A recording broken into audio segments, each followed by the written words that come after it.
What is up, bros? Be Josh here. In today's video, we're going over a pretty insane game we had in the York. We're playing on the new account for the Road to Tier 10 series. We finished up the Pan Asian destroyers and now working on the German cruisers, and we've reached the York. So what does that mean? It's the York. If you've played through this ship, it is it was the first ship I really got through. All the Pan Asian DDs were fine. I had a lot of fun with those. There was a couple of mediocre ones, but still overall pretty fun.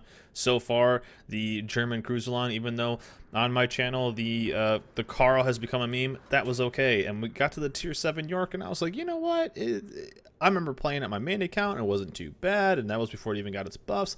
Come on, guys, it can't be that bad. And it has been a uphill battle. We're up to the hipper now, but still, the York is an interesting one, and in this game, it actually kind of worked for us and was able to kind of do some work this game. But overall, this ship was definitely a bit of an uphill battle, with its AP being so lofty and its HE being basically the primary ammo on kind of a weird line of this being known as an AP line.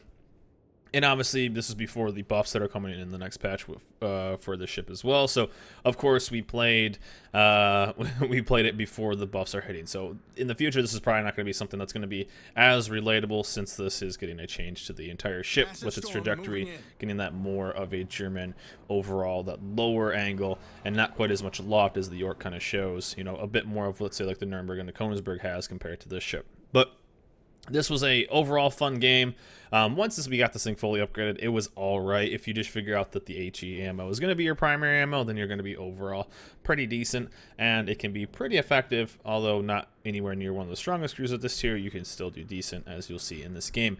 But instantly, we were going to go to the right side, usually on Two Brothers. Two Brothers is a very interesting map. I think this is a map where there's a lot of growing pains, and maybe this is just the map itself of a lot of people. The best thing to do on this map is just go to whatever side you guys spawn on. It's never good. This is a map that's kind of known for lemming trains. Everyone ends up going to one side, and it ends up being this massive clock. You know, clockwise, counterclockwise movement, and really the best thing to do is just to go to whatever side you are on and either defend or push. And I think a lot of people don't do that, and a lot of people kind of just go where everyone else is. Sadly, we had a destroyer on the other side, but as you saw, he was heading like straight to the west and didn't really want to do anything.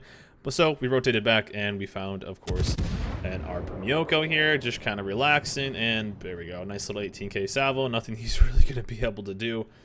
It wouldn't be an ARP Myoko without sailing broadside. And so 18k, almost 19k on the first salvo, and there we go, first blood. So all 35,000 of his life we will do, and right following that, we're using that German AP. And even though it's a bit lofty, it still can do some insanely good damage. I found that sub 10 kilometers, anything outside 10 kilometers, unless it's basically stationary, I wasn't getting anything done with this AP. It's just so lofty, and your main ammo, especially when we pump it into the backside of the Nelson, you can do good damage if they're stationary, but I found that it was just so lofty, it was really hard to be anything really worth anything. So what did we do? We basically switched to HE for almost the majority of this, but still, if you can catch something broadside, as we did with the Myoko and that Algeri, I mean, with just, what, 4 salvos, a couple torps, we're over almost 53k damage already, so easily probably the top of the team right now, and what would a lot of people consider it to be a bad ship. I consider it to be it tries its best. I don't want to call it bad, because we did have some pretty nasty games in it.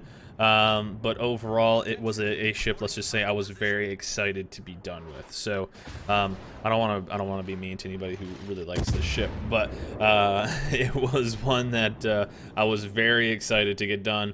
Although we did have some solid, and as you can see, the HE right here with those big 203s, we were just doing 4 or 5k salvos against the broadside Scharnhorst, and still really good. So looking at the map right now, whenever there's a map like this, and with this account, all we do is solo queue.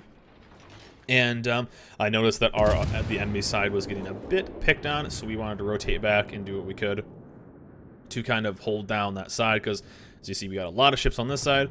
We have somebody going middle, but that side's pretty hurt. You know, think of it, the 2 DDs are over there, but we have lots of ships, and we have the health pool advantage. So we want to go to their side. Apparently a bunch of our ships are going to go middle now, which is always good. And I want to go just basically defend. So I feel like that's what kind of happens a lot with this map, is people don't quite know where to go, and it's always good to have a Graf Spee and an Atlanta getting held up by one Königsberg, so that's a tier 7 cruiser and a tier 6 cruiser getting held up by one tier 5 cruiser, so it's always good. And actually he's losing the fight in the middle, an Atlanta versus a Königsberg, never good. But we have the Lenny over here, we have a Bretagne, and we just lost the other cruiser, so I'm thinking, hey, you know, maybe this Leningrad can get a couple torps in these guys, so I'll just start working them down, especially if he's going to force repairs on that battleship. I'm looking mainly at that Scharnhorst. Molotov I'm not too worried about. Königsberg I'm not too worried about. I mean, they'll be annoying, obviously, but we have a decent amount of health, and we got a fire on that Königsberg as well. But really going to start just kind of rotating on these guys, getting fires on everything, and just trying to burn them down. And when we can, basically just try to not get one shot by the Scharnhorst. One thing I did notice, though, is that compared to like the Nuremberg and the Königsberg, I felt like those got really weird citadels. Everyone kind of calls them the glass cannons, and I thought really the only time I got annihilated in those ships was when I was actually going away. I didn't really seem to get annihilated broadside. Maybe that's just because I wasn't showing too much broadside, just kind of playing those ships. But I was really getting hit for like citadels, like perfectly angled away, running away, and using those back turrets the Germans kind of known for, especially in those low tiers, and really just doing pretty solidly against those. But overall, just that's when I was seeing that squishiness in those. And then the Yorck, as you can see right here, we're kind of bouncing even some battleship shells. But it is kind of a little bit of a chubby cruiser at this tier compared to, let's say, the Molotov, which is a tier 6, but still, we're still doing all right and kind of just angled away. We're bouncing those Scharnhorst shells, and still, I think the Yorck really has an underrated fire chance. Usually with this line, people really tend to focus on AP, and HE is actually really solid. I mean, I say that as we just get our third fire, but I felt like, especially with this line, with HE being our main ammo, it was it's always kind of surprising, honestly. So we'll go down 2 kills so far, and we'll snag our third. So there's the hat trick, and our kind of the boss fight we have going against us really is we got the Caesar pushing in, but he's a bit far away, and we have the Cyclone pushing in. So I want to try to get as much damage and fires on this guy. My whole goal was to hopefully this Leningrad maybe force repair. And if needed, we get some fires on him, force his repair, stick him with some sticky fires when the detection goes really low, and then next time I see him, he'll hopefully have about 10k or something like that. So that's kind of what I'm focusing on right now. Even if he's going to give us some broadsides, we'll still stick with HE, because Sharny with its torps is going to be a problem. And any extra damage we can do is damage that we will not have to fight and deal with when we get to a situation where I'm only going to spot this guy 8 kilometers. So sticking with that HE, trying to get those fires, and just straight up just good alpha damage. And he's trying to get away, so probably not his repair, so he probably still has repair. So this is kind of like, okay, he's going to get away. There goes the detection. It just dropped off. Time to just set up into a position where we can kind of do this. So again, we're looking at our guys on the F line, so they're kind of dealing with 2 DDs.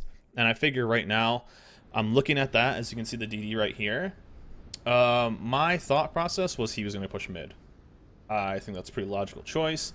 My DD's up here, searching for these guys. I have 2 battleships pushing that way. I thought maybe they could probably win that. And my best bet is to just defend this cap. Defend this cap, and then maybe rotate towards this. I think that's probably the smartest idea. And I think what will kind of help. As you can see, we switched up AA for Hydro. Down goes the Akatsuki. So those guys should just be able to push right onto that cap. They just got the Akatsuki down. There's 4 ships. They only have 1 defending. So we should be pretty good. And I think I was like trying to figure out what was the best plan right here. But easily just looking at the map, defending that middle cap and getting ready to just kind of hold them down will be awesome, because it would make sense for 4 ships just to push onto their cap, right? Not my team. So that's what we're gonna try to get ready for.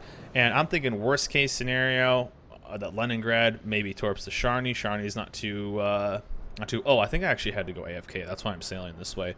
And there's the smoke right there. And as you can see on the mini map, I was trying to think. I was like, why am I going this way? I think I actually had to be AFK. So I think I'm actually in autopilot mode right now. So pretend like this is the right play. That actually just came into my head of why I was going this way. So just looking at the minimap, hey, we're back. DD didn't end up going middle. It's kind of interesting though. If I was him, I would go mid because, I mean, I guess he didn't know where I was, but we have Battleship. I think that's a Caesar. Oh, no, that's probably the Scharnhorst. We have the Caesar, and then we have the DD, and then whatever cruiser this is. What cruiser is that left? Oh, it's the Emil. So, haven't seen the Emil in a long time, so he's probably healthy, and still we're just waiting for our dudes to get onto that cap and cap it away. They don't have anything to deal with, really. They have whatever battleship that is down there. It's the King George, and so we have 2 battleships pushing in. We have pretty low-tier battleships over here. Down goes the Emerald, so still 3v1 against the George. Should be all right, right? 2 battleships are in a division over there, 2 Lions. So those are pretty nasty against anything, and they should be able to just kind of get it. So since they are pushing north, I'm defending this cap south because I imagine this DD will just push here. So Leningrad rams the Caesar. Hey, we'll take a trade.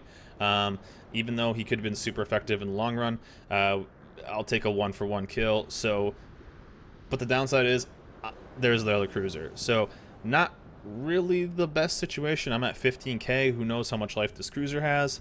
And then the battleship, same. Who knows how much life he has? Same with the DD.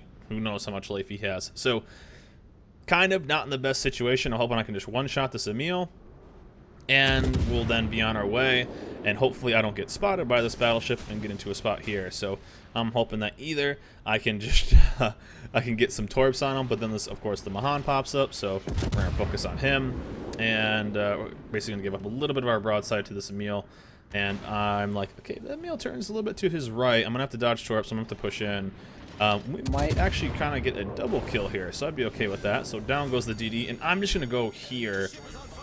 Unluckily, the Emil dodges my twerp, so this is a bit of a downside, and we're still sitting pretty good. We killed the DD, but he's switching AP, so we only have so much life left. And I'm like, okay, we'll just post up here. We're waiting for this. The downside is their guys up north. They're kind of getting away from this, so this guy can basically just cap, and that's not good because then we'll lose the game. As you can see down there, we have our 3 guys. They're not getting the kill.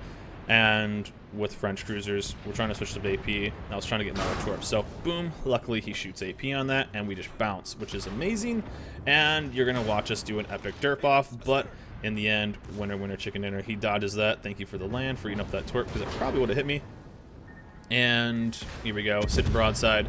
French cruiser, lol. 3 bunch of overpens, but I'm still bouncing all his. So we're just going to stick with the back turret. And we're going to get right under those guns. Do what we can.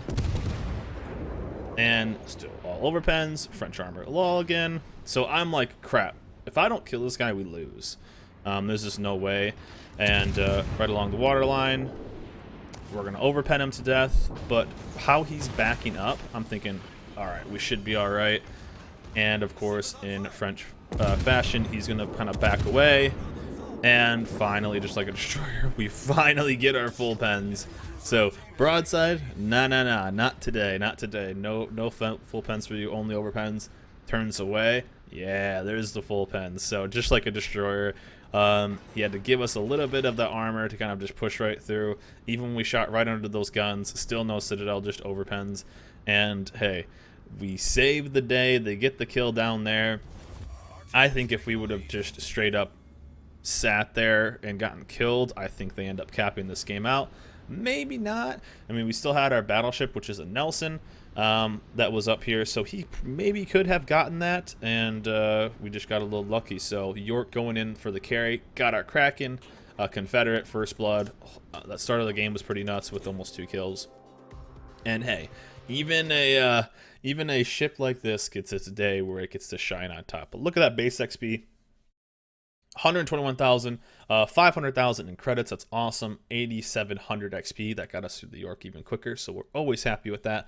And the York putting on its carrier pants. So let me know in the comments below if you love the York, if you hate the York, if you think it's lovably bad. I'm interested in what's that, and what's your kind of go-to ship that maybe a lot of people don't like and you actually really enjoy. But anyways, had a pretty fun game with this. Again, this is for the series Road to Tier 10, where we kind of go from the lowest tier all the way to the highest tier, breaking down everything in between, and a race to Tier 10 to see which line can do it the fastest. So we're on our second line, which is the German cruisers, and then at the end, when we get to the Hindenburg, you guys will pick the third line. So we're doing that live on Twitch, so link down below for that if you want to come check us out. But anyways, a fun game. Let me know in the comments below what you guys think is a fun ship, if you guys think the Yorck is good or bad, and I'm interested to see what you guys think. But that's it for me, guys. Hope you guys enjoyed this video. Remember to like, subscribe, and I'll see you guys next time.